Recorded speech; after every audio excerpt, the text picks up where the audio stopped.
When you think of a JRPG, what's the first thing that comes to mind? The more common answers will be titles like Final Fantasy, Persona, Dragon Quest, and so on. But I'm going to wager a bet and say it wasn't this, unless you're influenced by the title and thumbnail. What I'm hoping to do by making this video is raise awareness to it, because in my opinion, this is one of the most underrated JRPGs out there. It came as no surprise to me when I told people what my next video would be. Their initial reaction was never heard of it, or see, this is why you don't get views, because you only make videos about niche games that no one's ever heard about. And they aren't wrong. I love you. Now, before I played Legaia with the intention of making a selling point, it was in my top 3 games of all time. After I replayed it in its entirety, can I say that it's honestly still up there? Well, no. The Clemps, I thought you said you were trying to sell the game to people. I know I did, but just sit down. Just because I noticed a few flaws due to JRPGs progressing over the years doesn't make it any less of a fantastic game. Playing it with the nostalgia goggles off was a good excuse for me to reevaluate my opinions. Keep in mind that despite its problems, it's still one of the best JRPGs I've ever played. So now I'll show you the gameplay and give you a synopsis that'll allow you to experience the story without having the entire premise and character interaction spoiled for you. Legend of Legaia is the story of a young man and his newly found friends. The young man is named Van, there's a feral child named Noah, and a Goku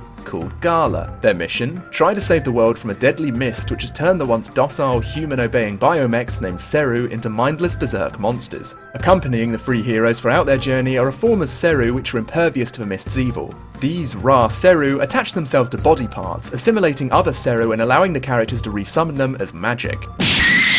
Here we are at the battle screen. Looks like your generic JRPG battle system at first, but wait. Oh, what's this? Interesting. What are these? What does it mean? For one thing, the gameplay of Legend of Legaia is one of its main draws. Gonna drag your attention to this bar down here. This bar is your spirit bar, and it's vital in how powerful your final attacking blow will be. When you select attack, you can enter commands using the D-pad on your controller, so if I give my character the command up and down, he'll attack up and down. But if you select up, down, up,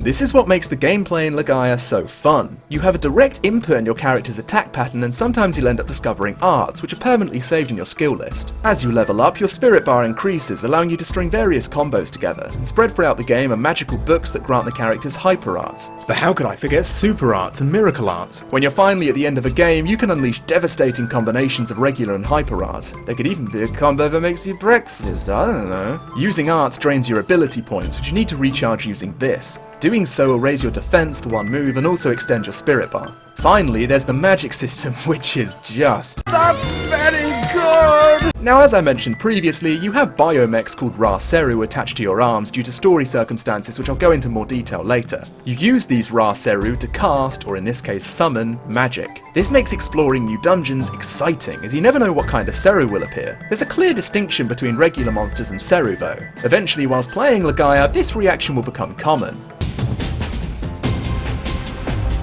Okay.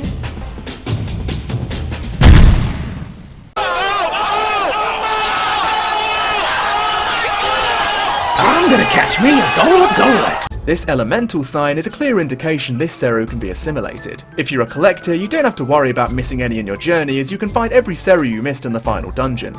However, it's definitely recommended to pick up some healing Seru along the way, or you're gonna eat shit because this game's kind of unforgiving at times. Now, I can't sing praises for this gameplay enough. Not only does it switch things up from the usual JRPG formula, but I'm pretty sure, and please correct me if I'm wrong here, this and the sequel are the only games to do this JRPG combat.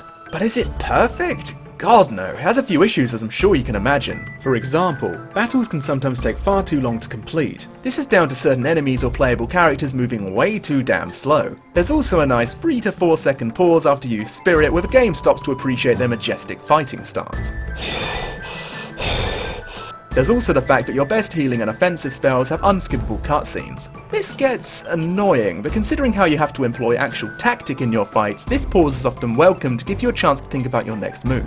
It was also common back in the days of early JRPGs, Final Fantasy being one of the greatest offenders. And moving on, whoa, hold on, what's going on here?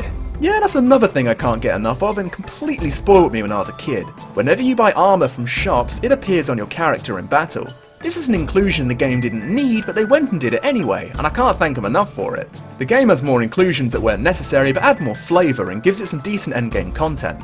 You can collect Seru, go fishing, go to the Golden Saucer, Soul, which has mini-games such as a knockoff fighting game, slot machines, a fighting ring, and finally Dance Dance Revolution. Now I didn't invest nearly enough time in them during this playthrough due to capturing footage and not wanting my PC to overflow with.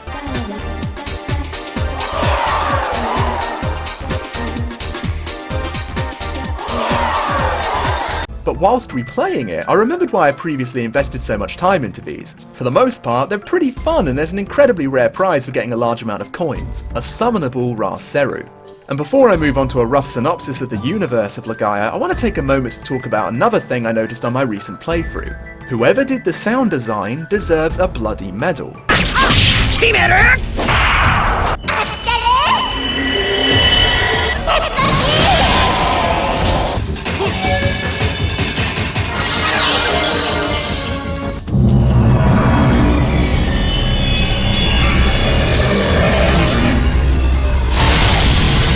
Every impact, every item you use, every Seru you summon, they're all unique and avoid feeling recycled amongst each other. This may seem like a small thing to point out, but honestly the sound effects are so good they stand out over every JRPG I've played before. Yes, even better than Final Fantasy IX. But this also leads me on to another negative. The soundtrack in Legaia is serviceable and some tracks are catchy and memorable, but the battle theme is really not great. It doesn't sound like that big of a problem, but for a theme you'll be hearing a lot during your adventures, I'd want something a little more catchy and not this.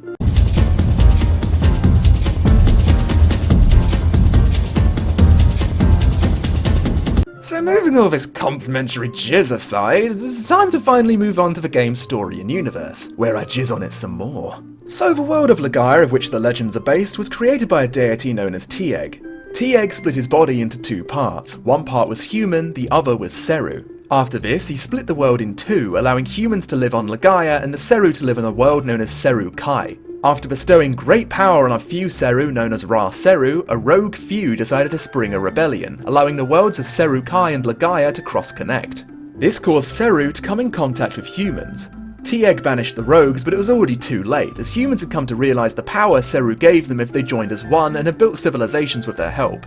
Tieg, feeling a bit fed up, sent the remaining faithful Ra Seru to sleep within holy plants known as Genesis trees, only to awaken if the world is in peril. And perils it is be. Right, so the mysterious mist which seemingly came out of nowhere has fucked up a majority of the human population, causing them to remain behind tightly shut doors for 10 years in fear of the now insane Seru. This is where our silent main character steps in. We're given a short introduction to his town, his family, and a potential love interest before... Oh no! A Ra Seru known as Meta wakes up inside the Genesis tree and attaches himself to Varn's arm. This allows us to awaken the slumbering tree, causing the Seru to explode into polygons and pushing the mist further back. After this, boom, the game starts for real. From here we meet the second main character, Noah, and her Ra Seru Terra, a Ra Seru that found Noah as a baby abandoned in the mountains and decided to attach herself to a wolf in order to take care of her.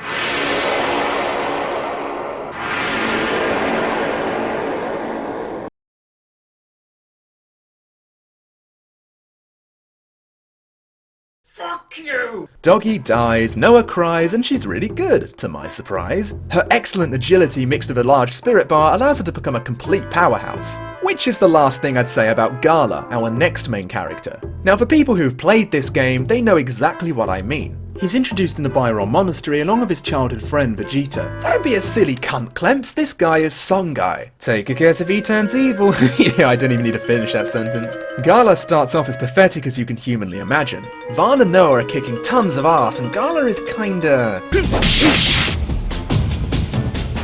I'm pretty sure I know the reason behind making Gala so terrible despite him being a supposed powerful warrior monk.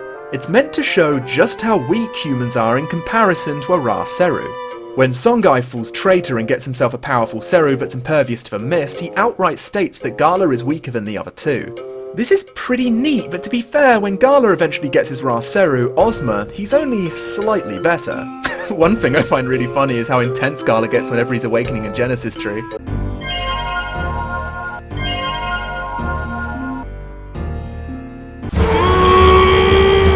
After this, well, the story opens up even more. Once you take down the mist generator for the First Kingdom, you walk into another huge part of the world and the adventure continues on from there. And there's even more beyond that. Along your journey you'll meet with new enemies and new friends, awakening Genesis trees till you finally reach an ending that I won't spoil for you. Hopefully, if this video has piqued your interest, you'll check the game out. It's by no means perfect, but if you're a fan of JRPGs, I'm going to give this a big recommendation. For everything it does wrong, it does two things right. At its core, it's an adventure. The story is pretty basic, but by no means bad, sometimes taking me by surprise at how dark it can get.